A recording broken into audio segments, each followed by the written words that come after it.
Yes.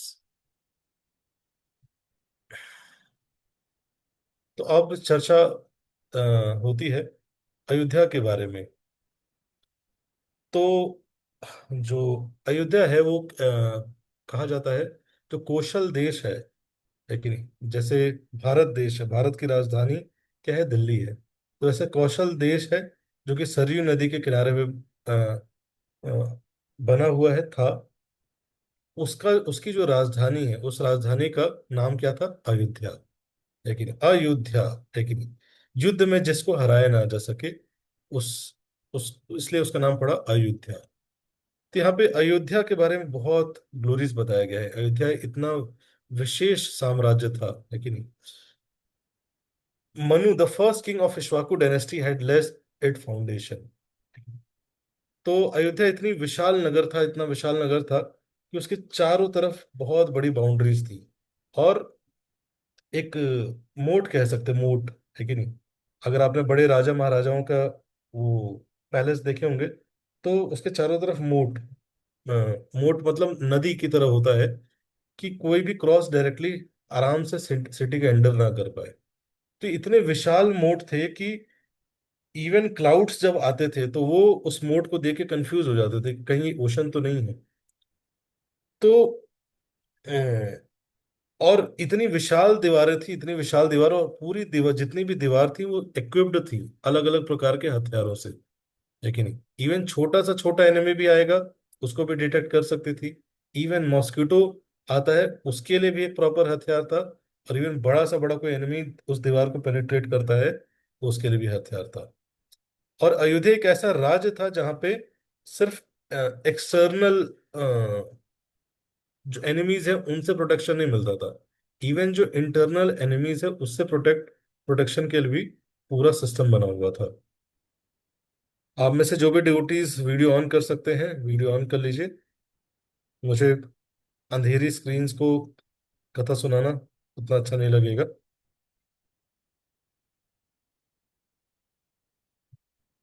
लेकिन कथा सुनने का एक एटिकेट होता है कि सब लोग ध्यानपूर्वक सुने। Thank you.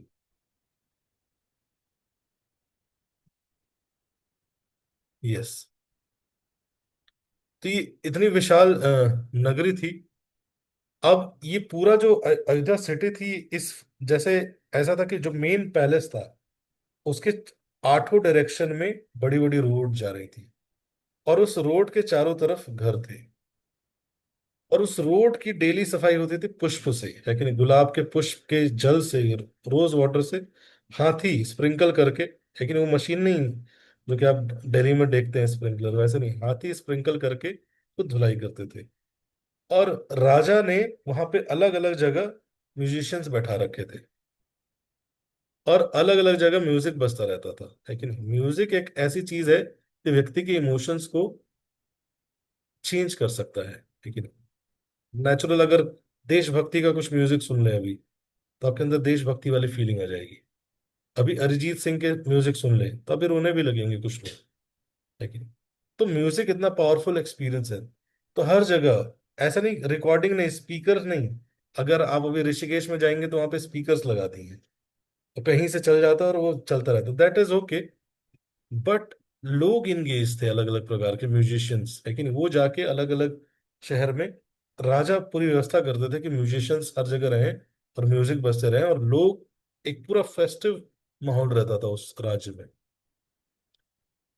चारों तरफ गार्डन्स थे, है कि नहीं। और वो जो अयोध्या था वो इतना ऑपुलेंट जगह थी कि उसको वहां पे पूरे विश्व से लोग ट्रेड करने आते थे।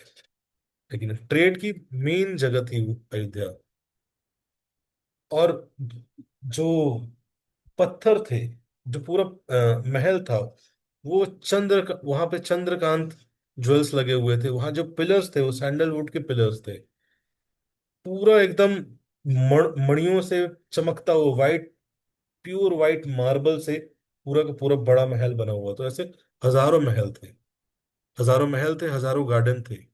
इवन राजा दशरथ थे, इतने एफिशिएंट राजा थे कि उनके अंदर इतना दूरदर्शिता थी कि वो उन्होंने जो वहां का वाटर मैनेजमेंट सिस्टम बनाया था। जनरली कई प्रकार के वाटर मैनेजमेंट सिस्टम होते हैं। एक तो होता है कि देवी देवताओं पे आश्रित, लेकिन बारिश हुई, उस पानी से इरिगेशन किया। दूसरा सिस्टम क्या था कि भाई पानी को रिजर्व करके रखा जाए और जब जरूरत पड़े तो उस पानी को प्रॉपर तरीके से यूज किया जा सके। तो इस प्रकार का वाटर मैनेजमेंट सिस्टम बनाया हुआ था। इतना एफिशिएंट था वाटर मैनेजमेंट सिस्टम, इतना एफिशिएंट था कि एक बार क्या हुआ, 12 साल तक बारिश ही नहीं हुई, लेकिन पूरे अयोध्या में किसी को पता ही नहीं चला कि बारिश नहीं हुई यहाँ पे। पानी की कमी नहीं पड़ी। 11 साल 12 साल बाद रियलाइज हुआ कि अरे बारिश नहीं हुई है, पानी की कमी है। तब राजा दशरथ ने अपने सारे मिनिस्टर्स के साथ मीटिंग की और उनसे जानने का प्रयास किया कि क्यों ऐसा है कि अब पानी की कमी होने वाली है हमारे राज्य में। तो बताया कि जो शनि देव हैं उनकी दृष्टि पड़ी हुई है अयोध्या पे, है कि नहीं। तो राजा दशरथ स्वयं अपना रथ लेके निकल पड़े शनि देव की तरफ, कि भाई क्या ऐसा है कि उनकी ऐसी कुदृष्टि पड़ी हुई है। तो जब जा ही रहे थे तो शनि देव ऊपर से देखे कि कोई नीचे से आ रहा है रथ लेके, तो उन्होंने जस्ट ऐसे किया और उनका पूरा रथ पलट गया ऊपर से। और वो रथ पलट रहा था और राजा दशरथ उसके साथ साथ नीचे गिर रहे थे। तभी देखते हैं कि एक विशाल पक्षी, है कि नहीं, अपने एक हाथ एक पंख बढ़ाता है और उनको कैच कर लेता है कि नहीं? राजा को भी और उनके रथ को भी। तो वो विशाल पक्षी कौन रहता है? जटायु। ठीक है। तो राजा दशरथ जब देखते हैं कि भाई इसी डिफिकल्ट सिचुएशन में किसी ने मेरी रक्षा की, किसी ने मुझे प्रोटेक्ट किया, तो राजा दशरथ क्या करते हैं, भाव भाव में कमिट कर देते हैं कि आप मांगिए जो मांगना है, मैं देने को तैयार हूं। लेकिन नहीं, बार होता है कई बार खुशी खुशी में व्यक्ति, इसे कहते हैं भावनाओं में बह जाए, लेकिन बोल जाता है कि नहीं, आपको जो चाहिए वो बोलो। नहीं होता कई बार, हम भी दोस्तों में बोल देते हैं, है कि नहीं, पेरेंट्स बोल देते हैं कि बेटा तुम एग्जाम क्लियर कर लोगे, जो चाहिए बोलो। लेकिन कई बार भावनाओं में बह जाते हैं लोग, लेकिन ये कमिटमेंट आप कोई भी नहीं दे सकता। लेकिन जो चाहिए वो बोलो, ये कभी कोई दे सकता है क्या? लेकिन पॉसिबल ही नहीं है। लेकिन इसलिए इमोशंस में आके प्रोमिसेस नहीं करने चाहिए, कमिटमेंट नहीं करने चाहिए। लेकिन तो बोलते, जटायु बोलते हैं कि आपका जो पुत्र होगा वो मेरा भी पुत्र होना चाहिए।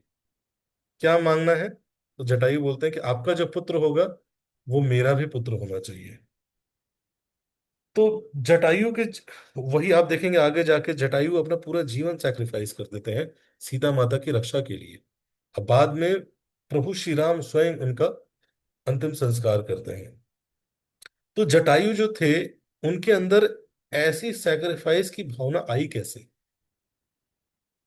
तो जटायु जब छोटे थे तो वो दोनों भाई थे, जटायु और संपाति। तो दोनों बिग वल्चर्स थे।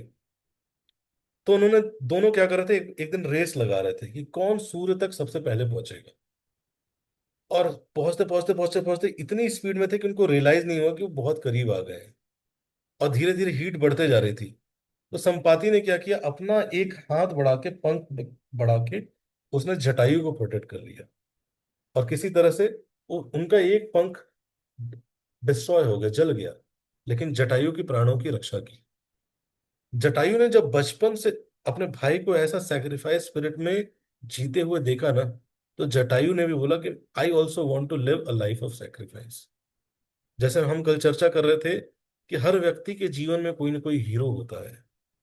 हमें बहुत क्लियरली सोचना चाहिए कि हमारे जीवन का हीरो कौन है, who is my role model. लेकिन मे बी कॉन्शियसली और मे बी अनकॉन्शियसली। क्यों? क्योंकि जो जो भी रोल मॉडल है, उसी के डायरेक्शन में, उसी की दिशा में हम बढ़ेंगे।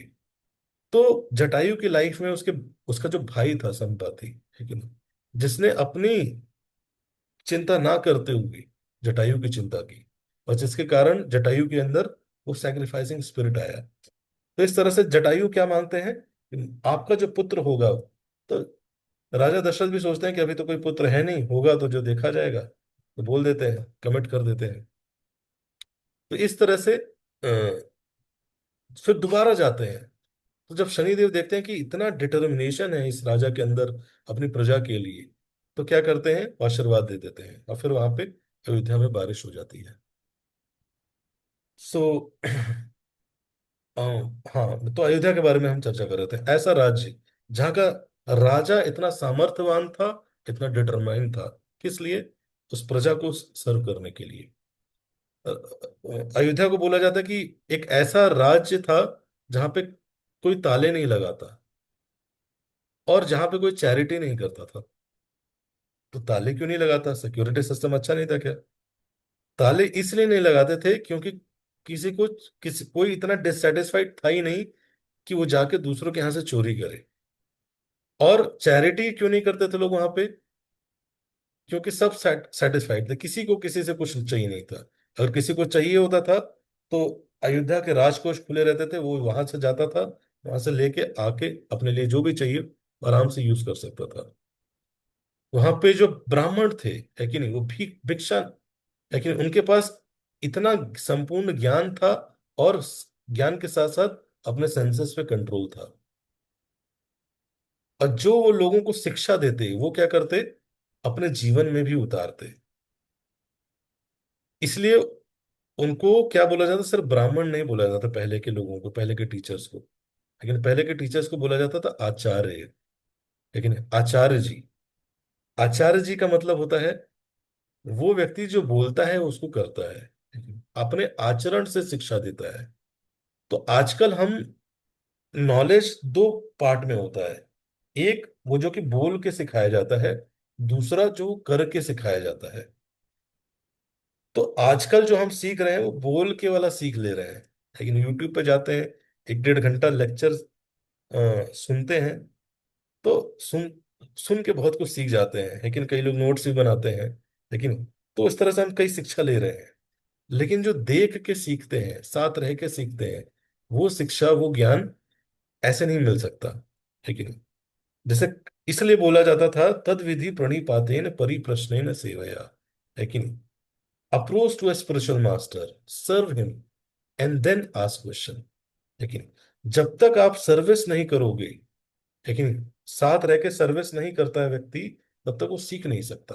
छोटी मोटी इंट्रिकेस, लेकिन एटिकेट्स, इंट्रिकेसीज, ये सब हर चीज लेक्चर में नहीं बताया जा सकता, हर चीज किताब में नहीं लिखा जा सकता। कुछ चीजें क्या होता है, व्यक्ति साथ रह के सिखा पाता है, लेकिन तत्व, उसके पीछे एसेंस, दो कन्फ्लिक्टिंग सिचुएशन हो तो किसको प्रायोरिटी देना चाहिए, लेकिन हर चीज लिखित रूप में नहीं की जा सकती। नहीं तो क्या होता है, कई बार लोग शास्त्र को खोलते हैं, पढ़ते हैं, और बोलते हैं कि देखो, आपके शास्त्र में तो लिखा हुआ है मीट खा सकते हैं, और फिर वीडियो भी बनाते हैं, है कि नहीं? भारत के नंबर 1 यूट्यूबर वीडियो बनाते हैं, कैन हिंदूज ईट बीफ, लेकिन ध्रुव राठी। तो और उसको प्रूफ करने के लिए क्या करते हैं, शास्त्रों में जाते हैं और ढूंढते हैं कहाँ कहाँ लिखा है नॉनवेज खा सकते हैं भाई, लेकिन नॉनवेज खा सकते हैं, वो उठा के वीडियो में डाल देते हैं। और बाकी लोग क्या कर रहे हैं, सर बैठ के उसको ज्ञान ले रहे हैं। They will never be able to comprehend, understand the essence. लेकिन शास्त्र तो, अगर आप फॉल्ट फाइंड, आप कुछ, शास्त्र में सब कुछ है, अगर आप कुछ गलत कार्य ढूंढना चाहोगे तो वो भी आपको कुछ ना कुछ मिल ही जाएगा उसके लिए। लेकिन और 3 श्लोक भी मिल गए तो 20 मिनट का वीडियो बन गया आपका। अब 20 मिनट का वीडियो 2 करोड़ जनता देख ली, और वो कन्विंस हो गई, लेकिन इसे बोलते हैं अर्ध कुकुट न्याय, है कि नहीं? अब लोग जा रहे हैं, है कि नहीं, उसने वीडियो बनाया कि क्या भगवान राम मीट खाते थे, लेकिन तो फिर उसको प्रूफ करना है तो क्या करना है, आपको जाके शास्त्र खोलने और दिखाना है कि क्या कहीं मीट खाना अलाउ किया हुआ है। तो हाँ हाँ, 3 श्लोक मिल गए मुझे, उसको लाइए, थोड़ा सा ऐसी कहानी जोड़ दीजिए, और उसको प्रेजेंट कर दीजिए कि देखो देखो भगवान भी आपके खाते थे। और ज्यादातर लोग इस बात को विश्वास कर लेते हैं। किसे बोलते हैं अर्ध कुकुट न्याय। अरे जब आप शास्त्र गए और शास्त्र खोला तो आपको मीट खाना दिखा, तो ये भी तो दिखा होगा कि हरे कृष्णा चैंटिंग करो, सुबह 4 बजे उठो, भगवान एग्जिस्ट करते हैं, गीता के साथ डेली गीता पढ़ना चाहिए, है कि नहीं? 4 नियम पालन करना चाहिए, धर्म के 4 स्तंभ हैं, ये भी तो दिखा होगा। लेकिन उस व्यक्ति ने क्या किया, उसको इग्नोर कर दिया, और क्या उठाया, हाँ शास्त्र में भी लिखा है मीट खाना है। लेकिन इसे बोलते हैं सेलेक्टिव हियरिंग, सेलेक्टिव लेना, है कि नहीं? शास्त्रों के पास जाना, भगवान के पास जाना किस इंटेंशन के साथ? कि हमें ठप्पा लग जाए, जो हम चाहते हैं उसका स्टैंप लग जाए बस, है कि नहीं? तो इसलिए इसे बोलते हैं सेलेक्टिव, है कि नहीं, नॉलेज लेना। और इसको संस्कृत में बोलते हैं अर्ध कुकुट न्याय, है कि नहीं? एक बार एक मुर्गी थी, वो सोने का अंडा देती थी और आगे से चारा खाती थी।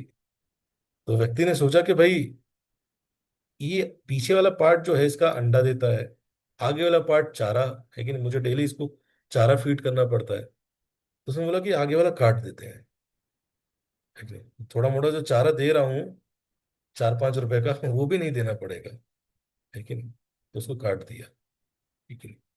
तो शास्त्र का उतना ही पार्ट लेंगे जितना हमें अच्छा लगता है, बाकी पार्ट रिजेक्ट कर देंगे, लेकिन ऐसा नहीं होता है। तो इसलिए ज्यादातर लोग पढ़ रहे हैं लेकिन समझ नहीं सकते, समझना आसान नहीं है, लेकिन इसलिए आचरण, पहले के टीचर्स होते थे उनको आचार्य बुलाता था, अपने आचरण से डेमोन्स्ट्रेट कर सकते थे, लेकिन और वो किस चीज, क्यों कर पाते थे? वो सत्य बोल पाते थे, क्यों? Because they were not dependent on fees of the students. लेकिन अभी के टीचर्स तो फीस लेते हैं बेचारे स्टूडेंट से, तो स्टूडेंट्स को डायरेक्टली बोल नहीं सकते, क्योंकि अगर बोल दिया तो या तो बच्चे सू कर देंगे या तो बच्चे छोड़ के चले जाएंगे दूसरे कोचिंग में, दूसरे कॉलेज में, दूसरे स्कूल में। तो इसलिए अभी वही चीज बोली जाती है जो कि बच्चे बने रहे, टिके रहे किसी तरह से कोचिंग में, है कि नहीं? कोई भी सत्य नहीं बोल पाता। लेकिन जो किसी से डोनेशन पे डिपेंडेंट नहीं होते हैं, लेकिन दे कैन स्पीक ट्रूथ। अगर आप किसी पे डिपेंडेंट हो गए तो आप ट्रुथ नहीं बोल पाओगे, ठीक है? इसलिए जो ब्राह्मण होते थे वो किसी से धन नहीं लेते थे, किसी ने चैरिटी में दे दिया, दे दिया, लेकिन चाहिए क्या?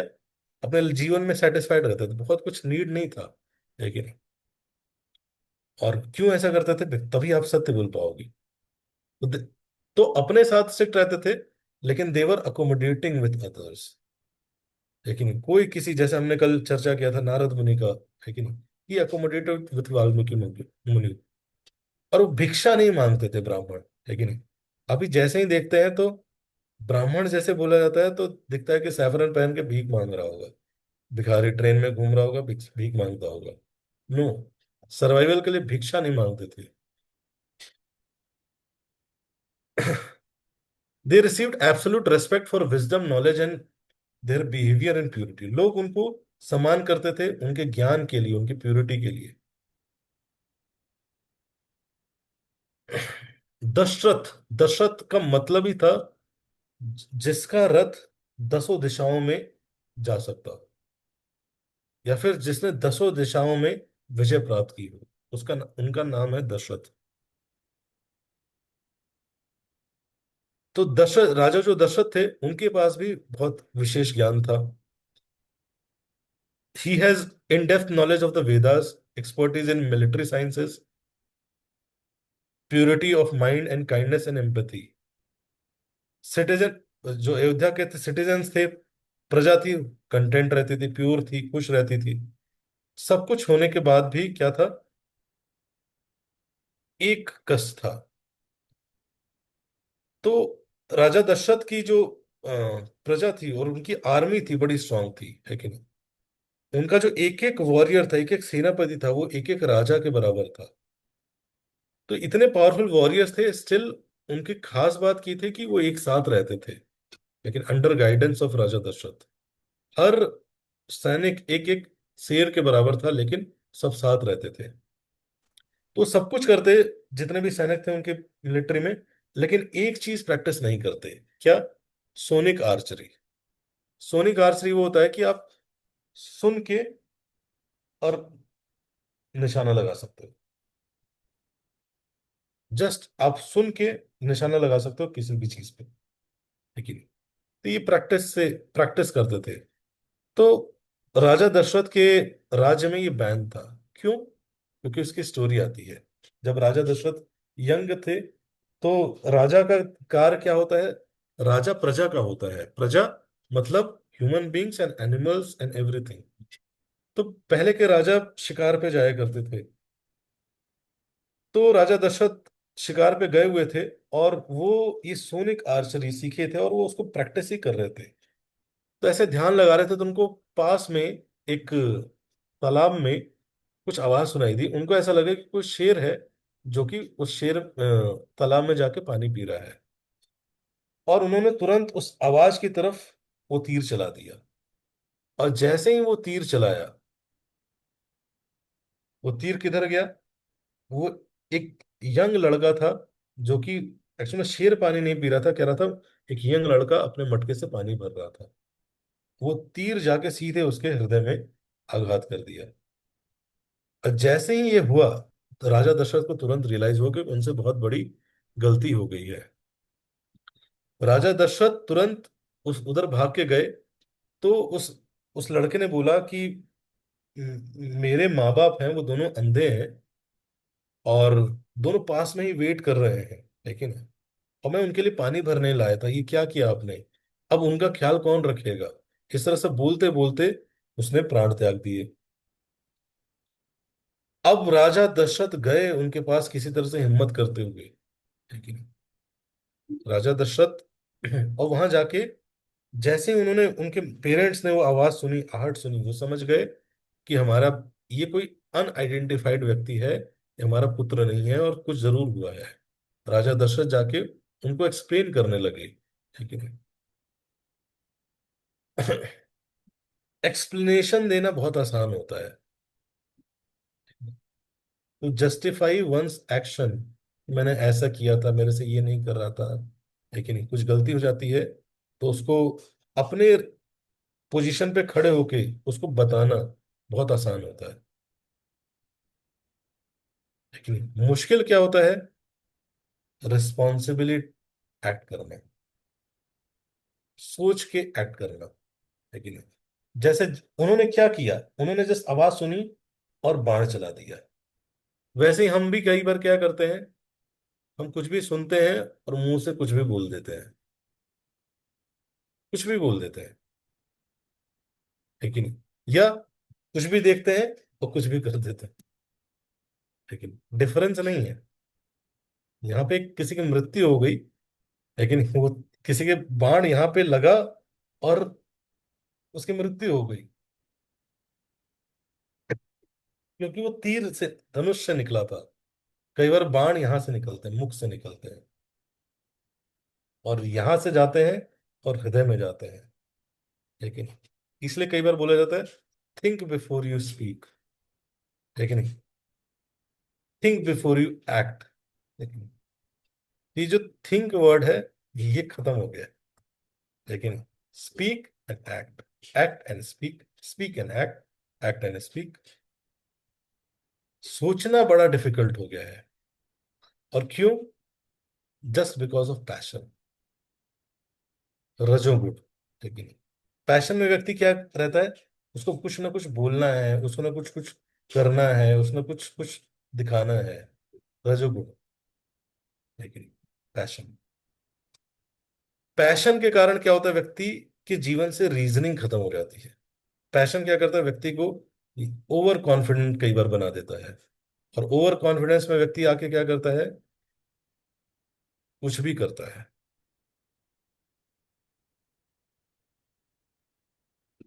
ओवर कॉन्फिडेंस में आके व्यक्ति क्या करता है, कुछ भी करता है। पैशन में आके व्यक्ति क्या करता है, कुछ भी करता है।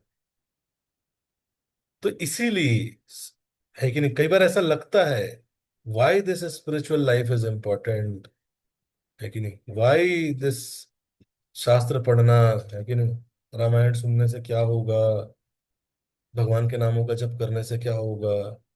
आप अगर नहीं ये सब करेंगे तो आप सतुगुण में नहीं आ पाएंगे और आप रजोगुण में रहेंगे। और रजोगुण में आपने कुछ कुछ किया, धीरे धीरे क्रिएट किया बहुत कुछ, लेकिन आपका एक शब्द आपका एक साल खराब कर सकता है। आपका एक वाक्य आपका एक संबंध खराब कर सकता है। और हम इन इन सारी चीजों की वैल्यू नहीं समझते हैं। वैल्यू समझते हैं कब? जब गड़बड़ हो चुका होता है। ठीक है, जब गड़बड़ हो चुका होता है, फिर कहते हैं ना, अब पछतात होत क्या, जब चिड़िया चुग गई खेत। अब पछता के क्या होगा जब चिड़िया चुग गई खेत। तो इसीलिए हमें क्या बनने की, लेकिन राजा दशरथ, गलती सबसे होती है, लेकिन इतिहास, रामायण को इतिहास बोला गया है।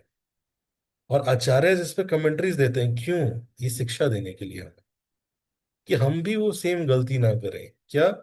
बिना सोचे बोलना, बिना सोचे कार्य करना। लेकिन रजोगुण पैशन में आके लाइफ को तो बहुत पैशनेट होके हमेशा ना करना। तो जब व्यक्ति बहुत ज्यादा पैशन होता है ना, और पैशन से क्या होता है, आप बहुत एक्टिव रहते हैं। जब आप एक्टिव रहते हैं तो आप कहीं ना कहीं चीजें कर रहे होते हैं, आप ना कहीं अचीव कर रहे होते हैं। और जैसे ही रजोगुण बढ़ता है, क्या खत्म होता है? सेंसिटिविटी खत्म हो जाती है। आप जो सेंसिटिव रहते हैं दूसरों के प्रति, वो भूल जाते हैं। लेकिन मैं बड़ा अच्छा एक लाइन सुना था मैंने, भूल गया, याद आएगा तो बताऊंगा। लेकिन सेंसिटिविटी खत्म हो जाती है हमारी धीरे धीरे। लेकिन तो हम कैसे, हमारी ग्रेटनेस कहीं ना कहीं हमारे दिमाग में फेड हो गया है कि we will become great by doing great great things. ना, it is not like that. आप ग्रेट बनते हैं जब आप ग्रेट बन के आपसे जो वीकर लोग हैं, आप उनके साथ कैसे आचरण करते हैं, कैसे डील करते हैं, how much sensitive you are. लेकिन आप कुछ बोल देते हैं, फिर आप क्या दूसरे व्यक्ति के चेहरे की तरफ देखते हैं कि उसको कैसा लगा, कितना हम कंसिडर करते हैं इस चीज को। हम ज्यादातर, मैं कई बार क्यों कहता हूँ कैमरा ऑन करें, मैं देखना चाहता हूँ कि किसको कैसा लग रहा है। लेकिन रोहित थ्रू ऑन किए दिखाने के लिए, दिखा दीजिए रोहित थ्रू, कैसा लगा रोहन थ्रू, सब दिखा दीजिए चेहरा एक बार, कैसा लग रहा है, हो सकता है। लेकिन कॉन्वर्सेशन ऐसी चीज नहीं है, बात करना, कॉन्वर्सेशन करना ऐसे नहीं तो यहाँ से निकला किसी के यहाँ पर डाल दिया। लेकिन आंखों में देखना चाहिए कि अगर मैंने यहाँ से उसके कान में डाला तो आंखों से पता चल जाता है कई बार उसको कैसा लगा। लेकिन आप बोल तो रहे हैं उसकी तारीफ, लेकिन उसके आंख से आंसू आ गए वो रोने लगा आपकी तारीफ सुन सुन के, इसका मतलब कुछ गड़बड़ हो रहा है। लेकिन इट इज, लेकिन हम कैसे सिमुलेट करते हैं चीजों को, इनपुट डालते हैं और आउटपुट चेक करते हैं, देखते हैं सही आ रहा है कि नहीं। लेकिन हम, हमारा फोकस रहता है इनपुट डाल रहे हैं, इनपुट डाल रहे हैं, इनपुट डाल रहे हैं, पूछते भी नहीं है अरे ठीक इनपुट जा रहा है नहीं जा रहा है। लेकिन मतलब ही नहीं होता, हमें तो लग रहा है कि अरे कर्मण्येवाधिकारस्ते मा फलेषु कदाचन, अपना कर्म करो, किसी के, वो किसी को बुरा लग रहा है अच्छा लग रहा है वो सब उसकी चिंता मत करो। नहीं, ऐसा नहीं होता। लेकिन ये राजा दशरथ के एग्जाम्पल से हमें ये शिक्षा मिलती है कि we should be considerate, sensitive.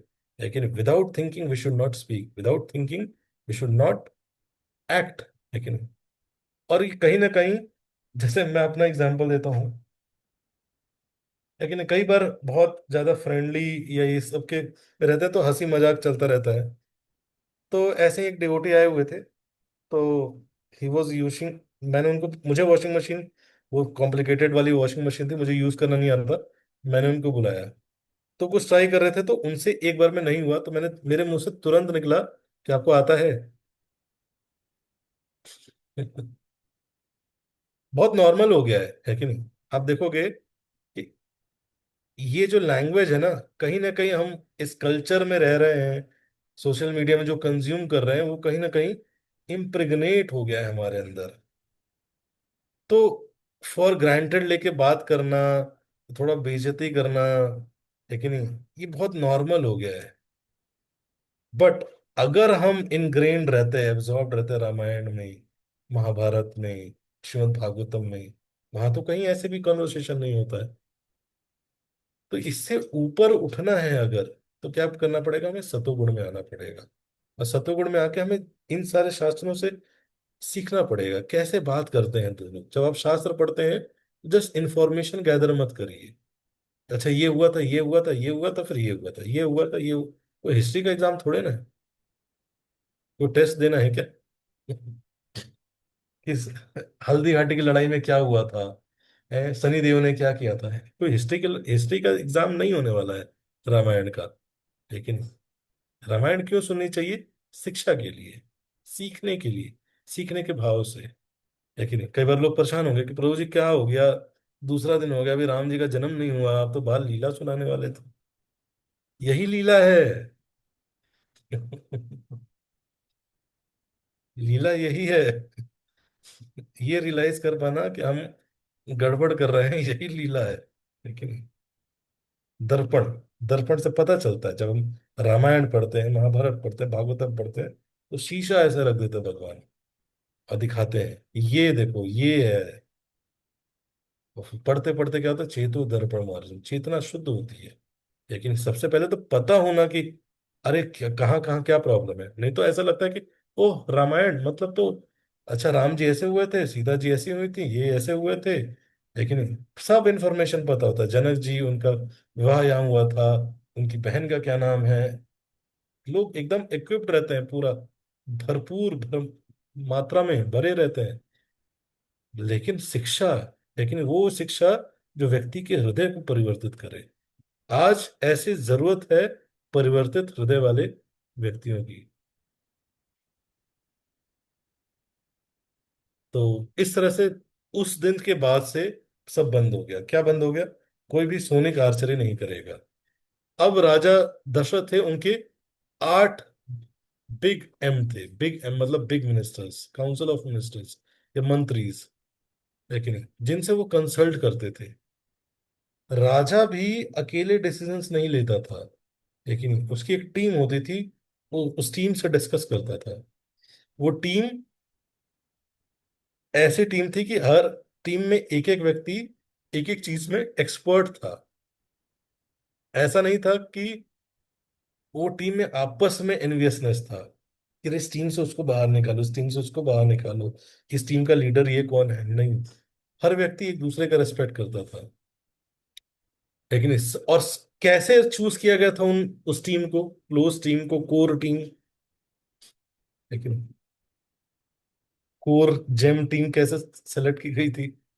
लेकिन they were men of pure mind and great integrity, ये क्वालिफिकेशन थी कोर टीम में आने का। क्या था? प्योर माइंड, कंटेमिनेटेड माइंड नहीं, एंड ग्रेट इंटीग्रिटी। इंटीग्रिटी में जो बोला है वो करेंगे इसी तरह से। They were learned, affluent, modest and unpretentious man. लेकिन स्किल्स भी थे, ऐसा नहीं था कि अनस्किल्ड लोग थे। They were very good in their material skills, but they were humble. वो सोच के करते थे चीजें, सबसे बड़ी क्वालिटी ये थी। कौन कौन था? एक मिनिस्टर थे, मिनिस्ट्रियल पोजीशन थी, मिनिस्टर थे, उनका नाम था दृष्टि। उनका कार्य क्या था? ये दूरदर्शिता रखते थे, लेकिन फ्यूचर में कब क्या चीजें होंगी। And he was the architect of Ayodhya Fortune. समय से आगे देख सकते थे ये। कुछ लोगों के अंदर ये स्पेशल क्वालिटी होता है। लेकिन जिनके अंदर ये होगा वो सोना वोना खरीद के पहले ही बैठे होंगे, उनको पता होगा मार्केट डाउन जाने वाला है। तो ये लोग स्टॉक में दूरदर्शिता रखते हैं, कुछ लोग इंटरनेशनल रिलेशन में रखते हैं, कुछ लोग फैमिली अफेयर में रहते हैं। दूरदर्शिता कि शादी वादी होगी भाई इस 2028 में, 2029 में, तो अपना सब व्यवस्था करके रखता है। पेरेंट्स लोग बड़े दूरदर्शी होते हैं इस मामले में। लेकिन तो ये राज्य के बारे में दूरदर्शिता रखते थे, राज्य कैसे अच्छा चलेगा। दूसरे थे विजया, लेकिन डिफेंस मिनिस्टर। ये क्या करते थे? ये अयोध्या की आर्मी को लीड करते थे। तीसरे थे जयंत, ये इंश्योर करते थे कि जो भी विजय प्राप्त हुई है कि नहीं, वो विजय कंटिन्यू रहे। लेकिन और धीरे धीरे कैसे एक्सपैंड किया जा सकता है। स्वराष्ट्र, फाइनेंस मिनिस्टर, ये क्या करते थे? ये सफिशिएंट टैक्स कलेक्ट करते थे। और टैक्स कलेक्शन करने का सिस्टम ऐसा नहीं था कि एक व्यक्ति से 30%, 40% सीधा ले लिया। नहीं, टैक्स मतलब इतना इतना मधुमक्खी की तरह सिस्टम बताया जाएगा। टैक्स कलेक्टर को कैसा होना चाहिए? मधुमक्खी की तरह। लेकिन हर फूल से मधुमक्खी क्या करती है? एक ही फूल से चाहे तो निचोड़ लेना। मधुमक्खी क्या इतना मेहनत करना, हर फूल पे जाओ थोड़ा थोड़ा लाओ, एक ही फूल से निकाल लो सर। नहीं, मधुमक्खी जाती है, हर पुष्प पे जाती है, थोड़ा थोड़ा थोड़ा थोड़ा थोड़ा थोड़ा थोड़ा थोड़ा निकाल के उसको इकट्ठा करके रखती है। तो ये सिस्टम था जिससे कोई भी परेशान ना हो। फिर अकूप, लेकिन Ashok, to ensure no citizen was remorseful. ये चेक करते थे कि कोई भी सिटीजन दुखी तो नहीं है। लेकिन अगर कोई दुखी है तो क्या करते थे, ये डिपार्टमेंट था, ये बैठ के सुनते थे, उससे मिलते थे तो सुनते थे। लेकिन आज संसार की सबसे बड़ी नीड बताएं क्या है? Need to be heard. हर ह्यूमन बीइंग की सबसे इंपॉर्टेंट नीड है, he needs to be heard. कोई ना कोई मुझे सुने। अभी दिक्कत क्या है, कोई किसी को सुन नहीं रहा है। तो जब कोई किसी को सुनने वाला नहीं है ना, तो उसको लोग या मन कैसे ट्रांसलेट करता है? वो कहता है कि मुझे कोई सुनने वाला नहीं है, मतलब I am not wanted here, या फिर I am neglected, I am a neglected person. If start feelings like neglected. और फिर वो कंक्लूजन पे आता है कि मैं जब वांटेड नहीं हूं तो फिर क्यों ही रहना है संसार में। इट लिंक्स टू, भाई फिर क्या ही जीने जीने का क्या ही फायदा है कि नहीं? ये जो लोगों के जीवन में पर्पसलेसनेस या एकदम लोनलीनेस या एकदम दुखीपन आ रहा है, उसका एक कारण है कि लोगों के पास कोई है नहीं जो सुने उनको।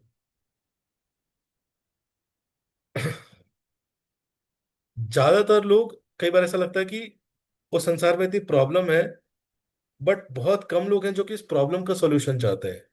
ज्यादातर लोग क्या चाहते हैं? ये चाहते हैं कि बस कोई सुन ले एम्पैथी के साथ। उनको सॉल्यूशन नहीं चाहिए। अब उनसे अगर 1 घंटा बैठ के बात कर लेंगे ना, तो उनको लगेगा हाँ हाँ मिल गया सॉल्यूशन। आपने चाहे कुछ भी ना बोला हो। लेकिन ये बहुत बड़ी इंपॉर्टेंट नीड है। और अगर सफिशिएंट लोग हों इस संसार में, सफिशिएंट लोग हों फैमिलीज में, एक दूसरे को सुनने वाले, समझने वाले। लेकिन सुनना मतलब समझना होता है। सुनना मतलब साउंड वाइब्रेशन कान में डालना नहीं होता। सुनना मतलब समझना। तो लोगों के अंदर, है कि नहीं, फैमिलीज में स्टेबिलिटी आएगी। अगर टीम में एक दूसरे को सुनते हैं तो उस टीम में स्टेबिलिटी आएगी। देश में, लेकिन मिनिस्ट्री लेवल पे, अगर एक दूसरे को, आप कॉर्पोरेट में अगर सुनना चालू करें आप, लेकिन जिससे भी प्रॉब्लम हो रहा है उससे बैठ के सुनिए क्या प्रॉब्लम हो रहा है, लेकिन क्यों प्रॉब्लम हो रहा है। आप देखेंगे धीरे धीरे उसके साथ जो आपके संबंध है स्टेबल होंगे। हमें कई बार ऐसा लगता है कि संबंध स्टेबल क्यों नहीं हो रहे? बिकॉज मैं इसको समझा नहीं पा रहा हूँ ठीक से, मैं इसको सुना नहीं पा रहा हूँ ठीक से। संबंध क्यों स्टेबल नहीं हो रहे? क्योंकि हम सुन नहीं रहे हैं किसी को ठीक से। और सुनना क्यों चाहिए? समझने के लिए। ठीक है। जैसे ही हम इस तरह से हियरिंग लिसनिंग स्टार्ट करते हैं, तो क्या आता है, लोगों के अंदर सेंस ऑफ बिलोंगिंगनेस आता है कि नहीं? वो संबंध में दे सी देयर रोल, दे एक वो फीलिंग ऑफ बिलोंगिंगनेस आती है। किसी टीम में एक फीलिंग ऑफ बिलोंगिंगनेस आती है, किसी कंपनी में, किसी कॉर्पोरेट में, किसी देश में। लेकिन तब लोग ओन करते हैं। अगर आप किसी के सुनना बंद कर दोगे तो उनके अंदर से सबसे पहली चीज खत्म क्या होती है? वो बिलोंगिंगनेस खत्म होती है। फिर सिद्धार्थ थे, he was responsible fulfilling all needs of citizen and king. Resources का ध्यान रखते थे। धर्मपाल, है कि नहीं, वो पॉलिसीज बनाते थे और चेक करते थे कि उस राज्य की पॉलिसीज धर्म के अनुसार है कि नहीं। और सबसे जो ग्रेटेस्ट इसमें सीनियर मोस्ट थे, लेकिन प्राइम मिनिस्टर, वो कौन थे? Sumantra, the wisest and oldest among all ministers. और वो कैबिनेट के हेड थे। तो तो राजा दशरथ के पास सब कुछ था, लेकिन क्या था, एक चीज नहीं थी कि उनके पास पुत्र नहीं था। और भगवान की कृपा से उनको एक पुत्री प्राप्त हुई थी पहले, जिनका नाम था शांता।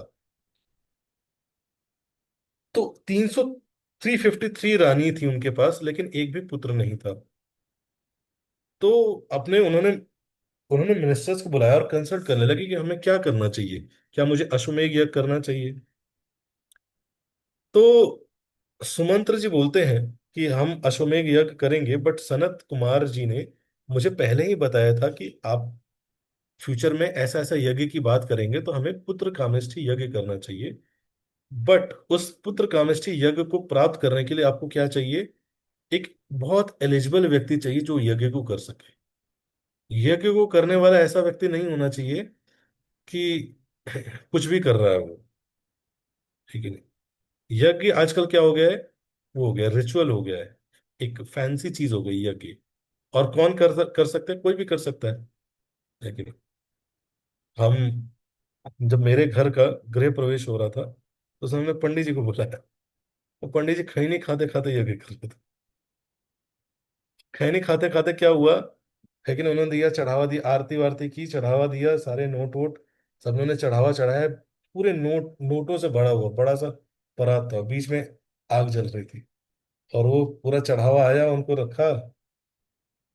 और थोड़ी देर में क्या हुआ, जितनी नोटें थी सारी जल गई। सारी की सारी जल गई आंखों के सामने।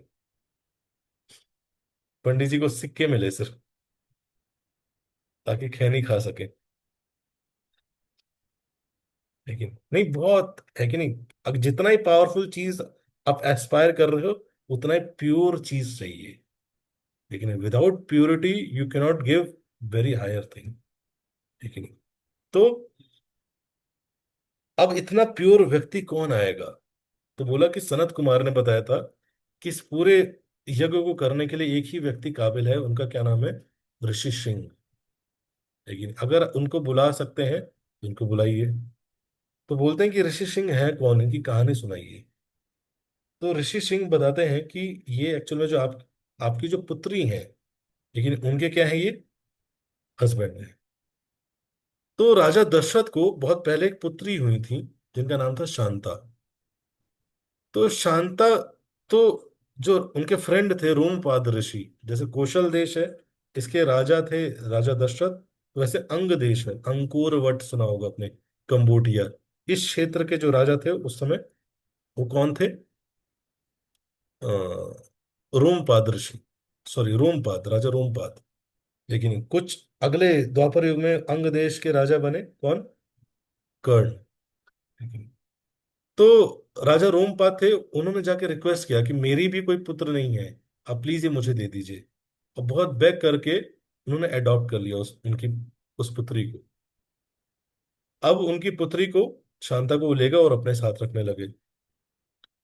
अब राजा रोमपाद जो थे, अंग देश था, वहां पे बारिश ही नहीं हो। बारिश ही नहीं हो तो किसी ने बोला कि अगर कोई विशेष महान ऋषि आके यहाँ पे यज्ञ करेगा तो वर्षा जरूर होगी। तब राजा रोमपाद ढूंढने लगे कि इतना विशेष महान ऋषि कौन है जो कि यहाँ पे आएगा और यज्ञ करेगा। तो ऋषियों ने बोला कि जो विभांडक ऋषि हैं, लेकिन इस नदी के उस पार विभांडक ऋषि रहते हैं, उनका पुत्र है जिसका नाम है Rishi Singh. He is very pure. Rishi Singh मतलब बचपन से ही जिसके सिंह, सर पे सिंह हो थोड़ा सा, लेकिन इसलिए उनका नाम पड़ा था ऋषि सिंह। तो उनके जो फादर थे विभांडक ऋषि, लेकिन उनका एक बैड एक्सपीरियंस रहा था, जिसके कारण उनके वाउस टूट गए। तो उन्होंने कसम खाई थी कि मैं अभी पुत्र को कभी भी किसी भी ऑपोजिट जेंडर के इंटरेक्शन में आने ही नहीं दूंगा। तो उन्होंने बचपन से क्या करके रखा था? उनको कैद करके रखा हुआ था। कभी भी उन्होंने देखा ही नहीं था, फीमेल ही नहीं देखा था। इवन ऑपोजिट जेंडर का जानवर भी अलाउड नहीं था उनके हर्मिटेज में। एकदम फुल कंट्रोल करके रखा हुआ था। अब राजा और उनके जो ब्राह्मण लोग थे, उन्होंने सोचा कि भाई जाएंगे कैसे? अगर जाएंगे विभांडक ऋषि श्राप दे देंगे। तो उन्होंने क्या किया, उन्होंने एक प्लान बनाया। और उन्होंने यंग लेडीज को, जिनकी उम्र बहुत कम है, उनको प्रिपेयर किया, किस रूप में? एक साधुओं के वेश में उनको ड्रेसअप किया और उनको क्रॉस करके भेजा। उस समय भेजा जब विभांडक ऋषि क्या हुआ, क्या था, बाहर गए हुए थे। अब ऋषि सिंह जब फर्स्ट टाइम मिले, तो उन्होंने उनको ऐसा लगा कि ऐसे ऋषि मुनि उनसे आज तक नहीं मिले हुए इससे पहले। लेकिन इतने सॉफ्ट स्पोकन, इतने प्रेम से बात करने वाले लोग। सो उनसे बातचीत किया, फिर वो ऋषि मुनि उनके लिए विशेष चीज ले गए थे। बचपन से ही उन्होंने सिर्फ कंद मूल फल ही खाया था। वो जितने भी जो क्या बोलेंगे उसको, जो भी रोमपाद ऋषि ने भेजा था जिनको भी, वो बहुत स्पेशल प्रकार के स्वीट्स लेके गए थे। स्वीट्स भी नहीं खाया था आज तक। तो इस तरह से स्वीट्स खिलाया, इस तरह से शेयर किया। अब वो लोग चले गए, लेकिन अब ऋषि सिंह के दिमाग में वो चीज घूमने लगी, बार बार बार बार, कि वो कौन से ऋषि थे। आज तक मैं ऐसे किसी ऋषि मुनि से नहीं मिला, है कि नहीं। कैसा फ्रूट था ये, बहुत सुंदर फ्रूट था। उनके दिमाग में चलने लगा। वेबांडक ऋषि आए, उन्होंने उनसे कुछ शेयर नहीं किया, लेकिन फिर लेकिन उनके दिमाग में वो ऋषि सिंह क्या हो गए, डिस्टर्ब हो गए। अब अगले दिन फिर से क्या हुआ, विभांडक ऋषि फिर से आश्रम के बाहर गए, और वो फिर से वो जो कन्याएं थी, लेकिन वो फिर से साधु के वेश में वहां पे आई। और उन्होंने क्या किया, ऋषि सिंह से बोला कि देखिए हम आपके पास आ रहे हैं, बट हम चाहते हैं कि आप भी हमारे हर्मिटेज में चलिए। और उनको कन्विंस कर दिया हर्मिटेज में। तो लेके गए तो देखा कि एक नाव खड़ी है, तो उन्हें बोला कि हमारा हर्मिटेज इस नदी के पार है। तो ऋषि सिंह को बैठाया उस नाव पे, और नदी के उस पार लेके गए। नदी के पार उतरते ही सारे, लेकिन राजा रोमपाद और उनके सारे ऋषि मुनि सब खड़े थे। यज्ञशाला वहीं बना रखी थी। जैसे ही ऋषि सिंह ने उस भूमि पे चरण रखे, तुरंत क्या हो गई, जोर की वर्षा होने लगी। और जैसे ही बारिश हुई, है कि नहीं, और जाके देखा कि वो जो ऋषि मुनि लग रहे थे वो तो कोई और थे, है कि नहीं। तो ऋषि सिंह समझ गए। और फिर राजा रोमपाद ने बताया कि देखिए, हम ने ऐसा क्यों किया, ये ऋषि मुनियों की आज्ञा थी। हमने ऐसा इसलिए किया ताकि एक ग्रेटर गुड के लिए भला हो सके, यज्ञ हो सके। तो राजा जो ऋषि सिंह थे, वो किसी तरह से कन्विंस हो जाते हैं, और राजा रोमपाद अपनी पुत्री शांता का विवाह ऋषि सिंह से करा देते हैं। और फिर वो यज्ञ करते हैं। तो इस तरह से उस उनके जो अंग देश है वहां पे पानी की सप्लाई, है कि नहीं, वाटर सप्लाई हमेशा बारिश के थ्रू संपूर्ण रहती है। तो शिक्षा जो मिलती है ऋषि सिंह के स्टोरी से, कि इवन इफ कोई बहुत स्ट्रांग विल्ड है, लेकिन if he is getting constant interaction with material objects, लेकिन it can weakens his tough resolve, है कि नहीं? कितना भी टफ रिजॉल्व हो, अगर उसका कांस्टेंट इंटरेक्शन मटेरियल चीजों से होता रहेगा, लेकिन मटेरियल चीजों से होता रहेगा, तो उसका विल पावर धीरे धीरे धीरे धीरे कम होता रहेगा। तो इसीलिए कहा जाता है स्पिरिचुअल लाइफ के लिए, है कि नहीं, साधु संग से भी ज्यादा इंपॉर्टेंट क्या है, असत्संग त्याग, है कि नहीं। असत्संग को त्यागना। अब असत्संग त्यागना मतलब ये नहीं होता है कि विल नॉट एसोसिएट, लेकिन हम ऑफिस हैं, घर हैं, अलग अलग जाते हैं, we have to meet so many other devotees, but असत्संग मतलब कि जरूरत से ज्यादा टाइम स्पेंड करना, है कि नहीं। है कि नहीं, गुह्यम आख्याति परीक्षति करना, है कि नहीं। इफ यू डू दिस, है कि नहीं, that means you are taking असत्संग। लेकिन असत मतलब वो आपको असत टेम्पररी चीजों के लिए इंस्पायर करेगा, लेकिन और सत्संग मतलब होता है जो परमानेंट चीज के लिए आपके अंदर इंस्पिरेशन ड्राइव करता है। तो हम चेक कर सकते हैं किन किन चीजों के साथ जब मैं इंटरेक्ट करता हूं, तो मेरा जो टेम्पररी चीजें हैं उसके प्रति एस्पिरेशन बढ़ता है। और किन किन चीजों के साथ इंटरेक्शन करता हूं तो मेरा परमानेंट चीजों के साथ एस्पिरेशन बढ़ता है। ठीक है। तो असत्संग को हमें कम करना चाहिए। अगर नहीं कम होगा तो बहुत मुश्किल है स्ट्रांग विल रख पाना। दूसरा, आचार्य बताते हैं कि जो ऋषि श्रृंग है वो क्या दर्शाता है, मन को दर्शाता है। और जो जो साधु के वेश में कन्याएं आई थी, वो दर्शाता है डिजायरेबल ऑब्जेक्ट। और विभांडक ऋषि हैं, वो दर्शाते हैं स्ट्रांग इंटेलिजेंस। तो अगर इंटेलिजेंस स्ट्रांग ना रहे, लेकिन तो बहुत इजी है मन के लिए, लेकिन सेंस ऑब्जेक्ट्स की तरफ कैरिड अवे हो जाना। तो इसलिए बहुत इंपॉर्टेंट है अपने इंटेलिजेंस को स्ट्रॉन्ग करना। और अगर इंटेलिजेंस हमारा, हम इस लेवल पे हैं कि हमारे इंटेलिजेंस बहुत स्ट्रांग नहीं है, तो हमें किसी ऐसे व्यक्ति का हेल्प लेना चाहिए जिसका इंटेलिजेंस स्ट्रांग है। और वो कौन है? वो हमारे आचार्य हैं। लेकिन जब हम उनसे संपर्क में आते हैं तो हमें स्ट्रेंथ मिलता है, उनके इंटेलिजेंस के थ्रू हमें भी कन्विक्शन मिलता है। और वो जो मन है, जो कि फ्लिकरिंग माइंड है, वो सिर्फ डिजायरेबल चीजों के प्रति लेकिन भागता रहता है, क्या कर सकते हैं हम उसको वापस ला सकते हैं। तो इस तरह से ऋषि सिंह आते हैं और फिर उनको बुलाया जाता है अयोध्या में। तो ये कहानी कौन सुना रहा था? सुमंत्र जी सुना रहे थे। तो अयोध्या में बुलाया जाता है और वो क्या करते हैं? पुत्र कामेष्ठी यज्ञ करते हैं। और पुत्र कामेष्ठी यज्ञ करने से पहले बोलते हैं कि हमें सबसे पहले प्यूरिफाई करना पड़ेगा, तो प्यूरिफिकेशन के लिए अश्वमेध यज्ञ करेंगे, ठीक है। अश्वमेध यज्ञ ऐसा है कि उसमें थोड़ी सी भी लैप्सेस हुई तो चीजें गड़बड़ हो सकती हैं। त्रेता युग में लोग बड़े बड़े यज्ञ करते थे और बड़ी बड़ी चीजें अचीव कर लेते थे, लेकिन बहुत डिफिकल्ट था, थोड़ा सा भी लैप्स हुआ अब गए। लेकिन इसलिए यज्ञ वज्ञ ये सब कलयुग के लिए है ही नहीं धर्म। कलयुग का धर्म क्या है? हरिनाम संकीर्तन। यज्ञ में it requires so much purity, so much process. इसलिए प्रभुपाद जी ने, चैतन्य महाप्रभु ने क्या बोला?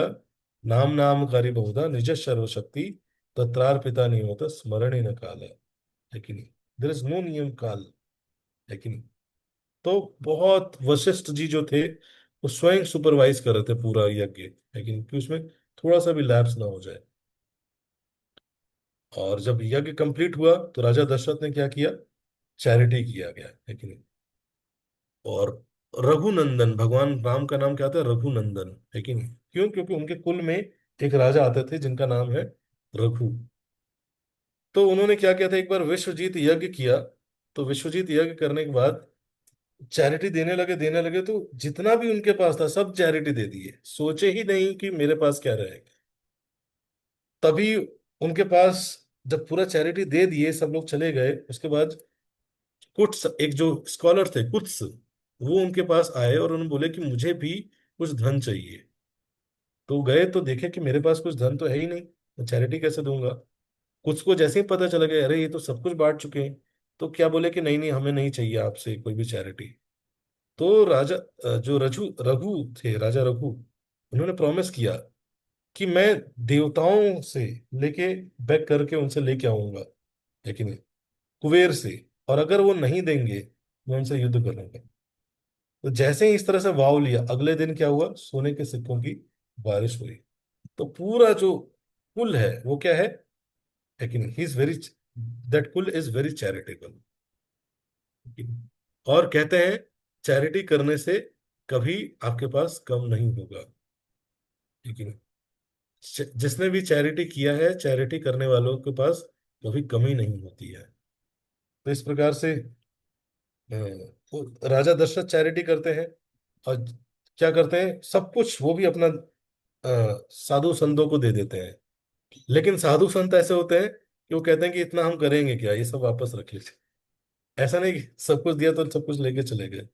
लेकिन तो इस तरीके से वो एक तरफ क्या चल रहा है? यज्ञ चल रहा है पुत्र की प्राप्ति के लिए।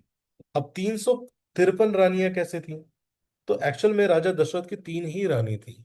बाकी 350 रानी उनको मजबूरी में विवाह करना पड़ा। उस समय जो भगवान परशुराम थे वो पृथ्वी पे निकले हुए थे। कोई भी होगा क्षत्रिय, क्षत्रियों से बहुत क्रोधित थे। क्षत्रिय अलाइन नहीं रहते थे, लेकिन तो निकल गए थे एकदम, खत्म कर दूंगा। उनका एक ही कंडीशन था, उसी राजा को नहीं मारेंगे, या तो वो स्त्रियों से घिरा हो या उसका विवाह चल रहा हो। तो जैसे ही 350 बार अयोध्या क्रॉस किए, जैसे ही परशुराम जी आते थे, लेकिन उस आसपास के किसी भी राज्य की उससे विवाह करना पड़ता था उनको अपनी रक्षा करने के लिए। तो इस तरह से 350 रानियां हुई और 3 प्रमुख रानी, लेकिन 353 रानी। तब इस यज्ञ के बाद अगले देखते हैं क्या होता है। कल भगवान का जन्म होता है, ये परसों होता है, भगवान की इच्छा पे है। लेकिन रामनवमी वैष्णव कैलेंडर के हिसाब से परसों है। तो देखिए भगवान क्या चाहते हैं। हरे कृष्णा। ग्रंथराज श्री रामायण की जय। वाल्मीकि मुनि की जय। जगत गुरु श्रील प्रभुपाद की जय।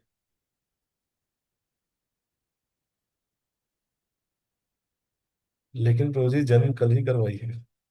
अब भगवान के ऊपर है, भगवान अवतरित होते हैं, जी प्रभु जी। कब अवतरित होंगे।